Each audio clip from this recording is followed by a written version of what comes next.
it to the council as unassailable proof, officially terminating all ambiguity surrounding the inheritance once and for all. This direct strike left Camilla completely stunned, sensing every eye in the room simultaneously converging upon her with screws carrying the full weight of monarchical authority. He declared Prince Edward as the sole and lawful owner of the Sandringham estate in strict accordance with the special and legitimate final wishes of the late Queen. The King personally opened the original instrument bearing the crimson embossed seal, presenting and astonishment. The Queen felt the ground beneath her feet give way. Her survival instinct flared.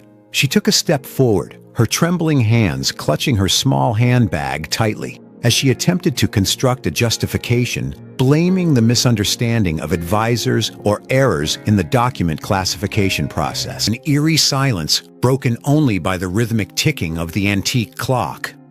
Dispensing with any grand preamble, King Charles slowly yet resonantly proclaimed his sovereign decision. In an unyielding voice, Charles's position and influence, and by extension, her own in the new reign.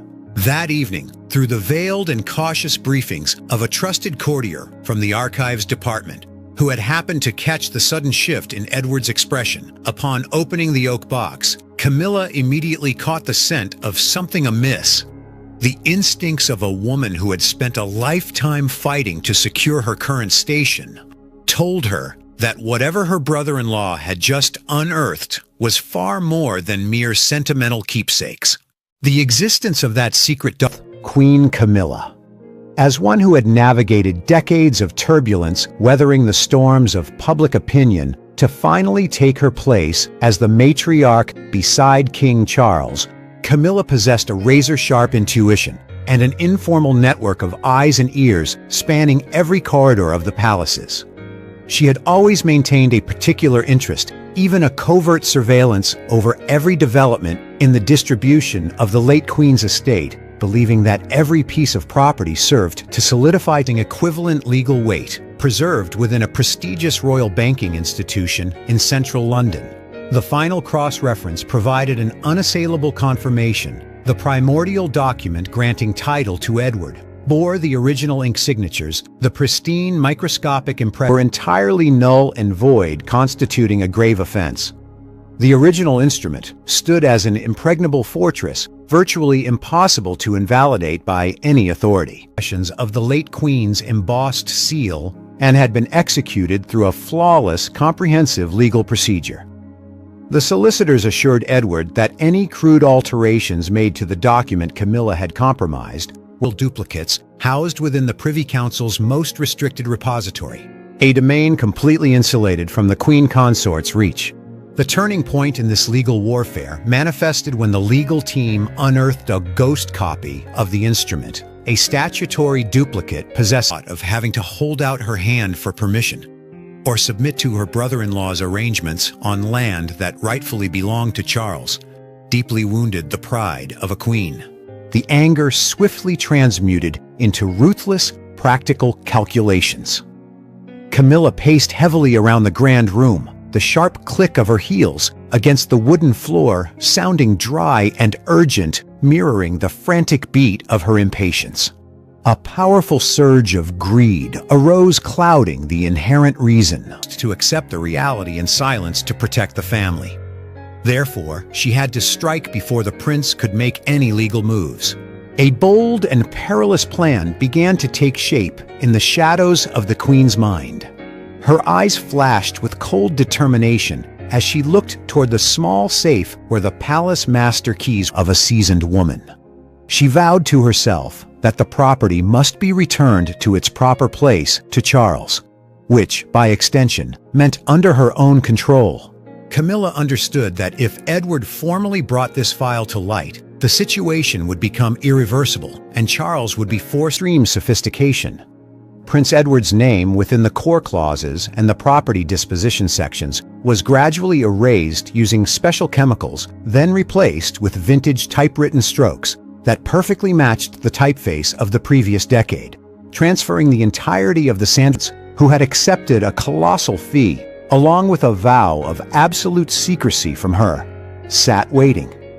Under the harsh, glaring light of a specialized magnifying lamp, the painstaking process of scraping away and modifying the content commenced with extracts temporarily stored in the confidential filing cabinet.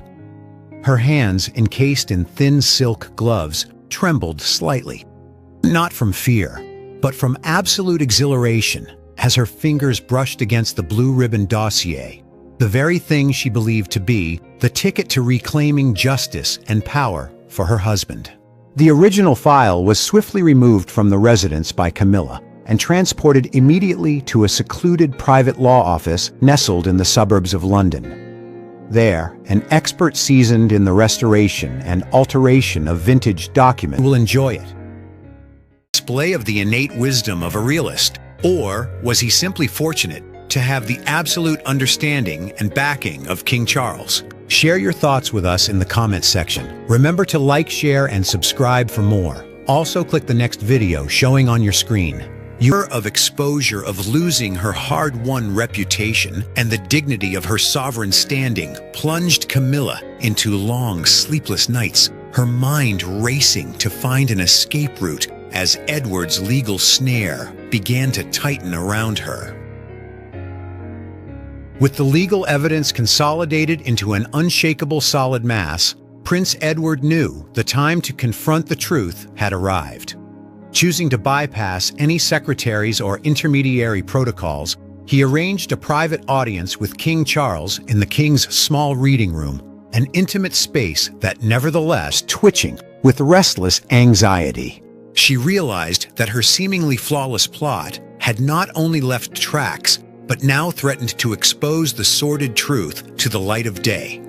The tearing and preserving her private estate, a task demanding absolute patience and unblemished loyalty.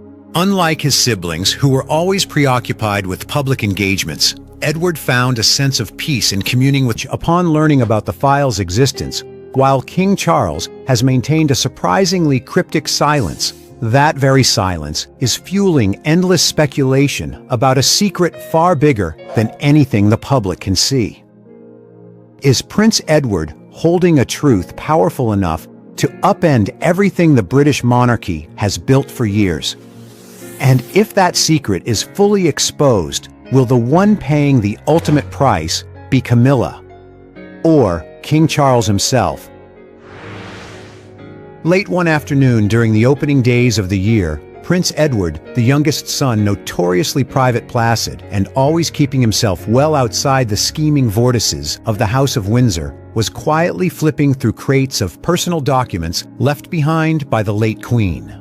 Ever since his mother's passing, Edward had been entrusted with the heavy responsibility of an immensely grand private estate, where the royal family traditionally spent their Christmas holidays, and by the conventional laws of inheritance, it ought to have passed into King Charles's possession regarding royal tours from the 1980s.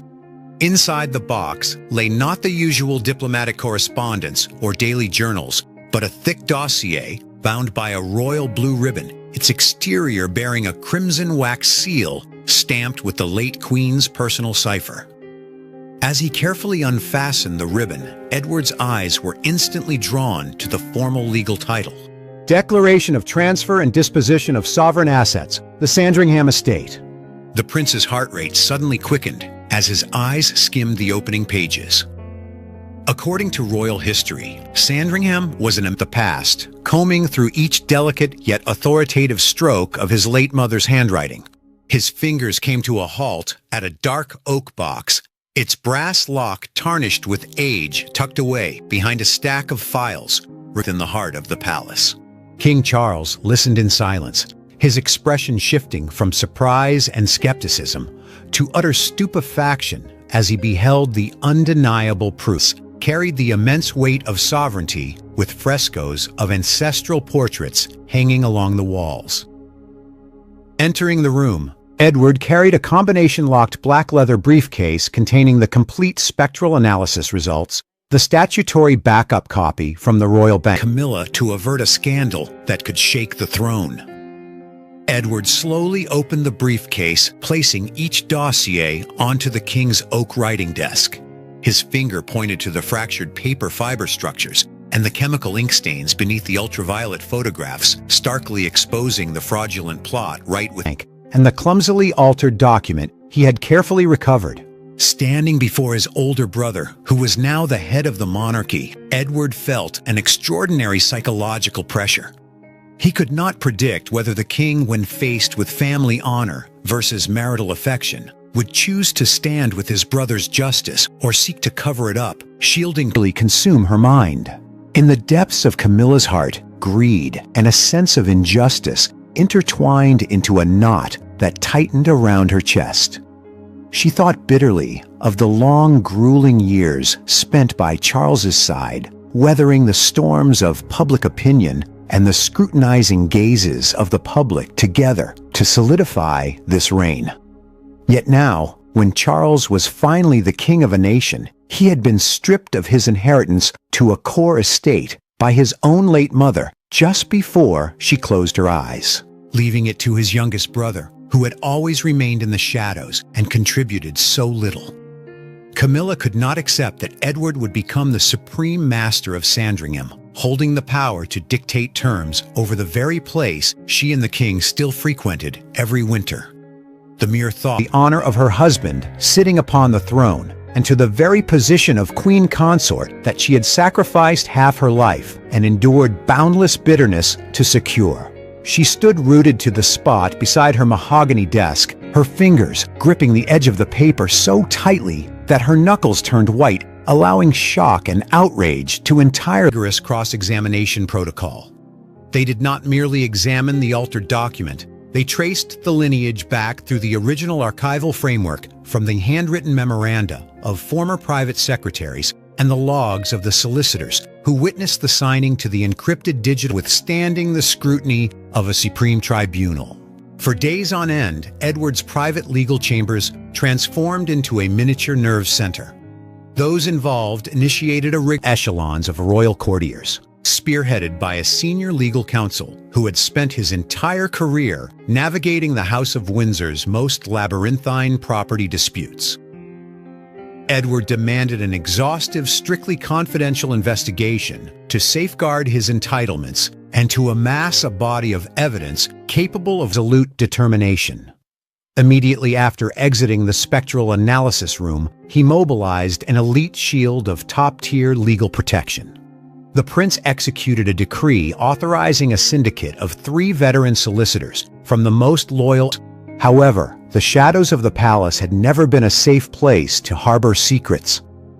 In another corner of the royal household, the emergence of this file had inadvertently caught the attention of someone always perceptive to shifts in power and wealth. Meticulously returned the papers to their original place, locked the oak box, and decided he would quietly take it to his private residence to conduct a highly confidential verification of its legality himself before making any formal decisions. Should this information leak out, it would upend the structure of royal property ownership and ignite an unwarranted media crisis.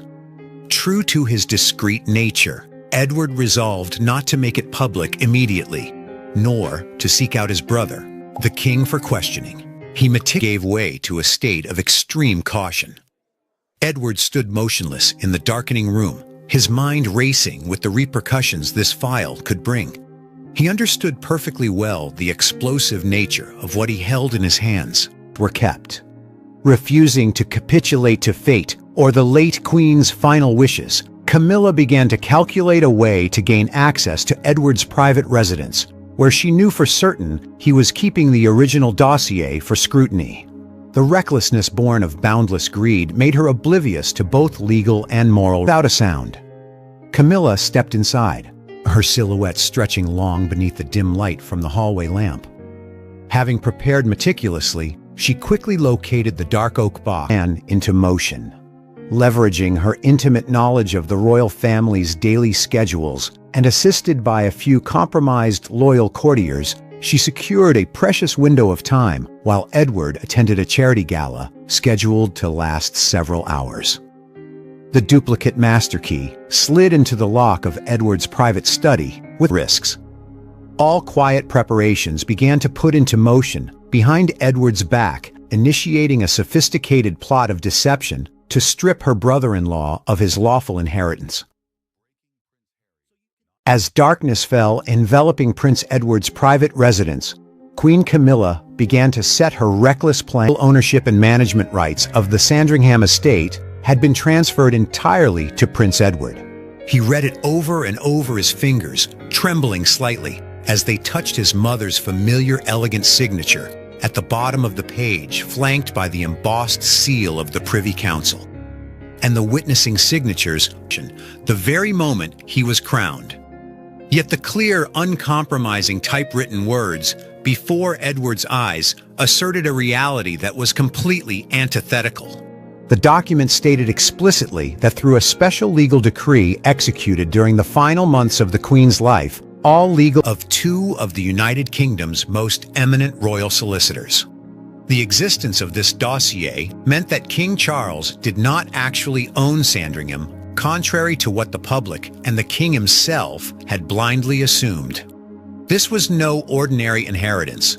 It was a deeply calculated decision by the late Queen, an earth-shattering secret kept hidden to prevent internal fissures within the family during a highly sensitive transition of the crown. Initial astonishment gradually. It is reported that people have seen Camilla appeared multiple times around that place. What has just leaked from behind palace walls is sparking one of the biggest British royal earthquakes in years. Owner points to someone who has long stayed far away from palace drama. Since then, the constant presence of senior legal advisors has led many to believe that a quiet war has erupted among the royal family's most powerful figures. Most notably, Queen Camilla reportedly flew into a rage. According to reports highly scrutinized by royal observers, Prince Edward has discovered a top-secret file belonging to the late Queen while reviewing private archives. Shockingly, these documents are rumored to be directly linked to one of the most iconic royal properties, one that many have blindly assumed belongs to King Charles. However, the truth about the estate's actual safeguarded, precisely as the sacred wish the late Queen had entrusted to him before she closed her eyes. After reading this story, in your opinion, was Prince Edward's approach of quietly enduring and utilizing the law to confront the situation a sentence to her sovereign ambitions? Camilla stood rooted to the spot, tears of humiliation and bitterness tracing paths down her meticulously made-up face. She bowed her head silently, turning to walk away amidst the cold, alienating stares of the royal family members. In the midst of the now thinned room, Prince Edward stepped forward to receive the original file from his brother's hands. Devoid of triumph or arrogance, the youngest prince's countenance held only serenity and a profound sense of gratitude. He gently caressed the instrument bearing his late mother's signature, knowing that from this moment onward, the ancient oak trees and memory-laden pathways of Sandringham were truly and completely reassurance. On the contrary, it felt like the ominous stillness preceding a cataclysmic storm. Upon catching wind of a contingent of senior legal advisors making persistent entries and exits, while Edward covertly fortified his battle lines, the atmosphere on the opposite side of the palace began to shift. Queen Camilla, guided by the sharp instincts of one who perpetually lived on high alert, quickly detected the anomalous undercurrents. Edward's silence offered her no evaporated entirely, replaced by an undercurrent of high-tension panic. Each time the silhouette of a courtier passed by the corridor, or whenever the telephone rang in her study, her chest tightened. The Queen's hands, typically poised and elegant, were now frequently wrung together, her fingers at her brother-in-law's residence, coupled with the sudden suspension of several archives personnel for an internal audit. A profound sense of dread began to gnaw at Camilla's composure. The triumphant confidence of the preceding days, privately, to her bedside, taken his hand, and explicitly stated her desire to leave the Sandringham estate to Edward. She wanted her youngest son, who had always served so quietly, to have a secure foundation and a complete sanctuary. In a stunning twist completely beyond Edward's calculations, King Charles slowly leaned back into his chair, his gaze drifting into the void, as if searching through distant memories. The king gently shook his head, his trembling hand touching the original embossed seal of the late queen. In a strained voice, he revealed a secret he himself had harbored all this time. Before drawing her final breath, the queen had called Charles. The king's eyes locked onto the forged, typewritten characters, forming his own name, his brow furrowing deeply in sheer pain. Yet instead of an outburst of anger directed at Edward, a heavy, somber sigh escaped the king's chest, shattering the enveloping silence. However, all her efforts at exculpation rendered her isolated and pathetic in the face of the spectral analysis dossiers exposing the forgery, coupled with the severe disappointment-laden gaze of her husband. The evidence of her clandestine alteration of the inheritance documents was not merely a legal fraud. Looking upon the woman who had discarded her integrity for greed, the king did not look back. He commanded the banishment of Camilla from the palace that very day, stripping her of all administrative rights over court funds and ordering her to live in seclusion at a small estate in a remote countryside far removed from London's center of power. The king's decision to expel Camilla from the palace acted as a death sentence. It was officially deemed a grave betrayal of a royal trust and an insult to the memory of the late queen. King Charles's fury, suppressed for the past 24 hours, ultimately manifested as a ruthless and definitive verdict, Sandringham estate to King Charles. Camilla stood over him, supervising her eyes intently tracking every movement of the needle and ink. Each completed character forming Charles's name acted as a soothing balm to the rage and greed roaring inside her heart. To the naked eye, the alteration of the document proceeded flawlessly.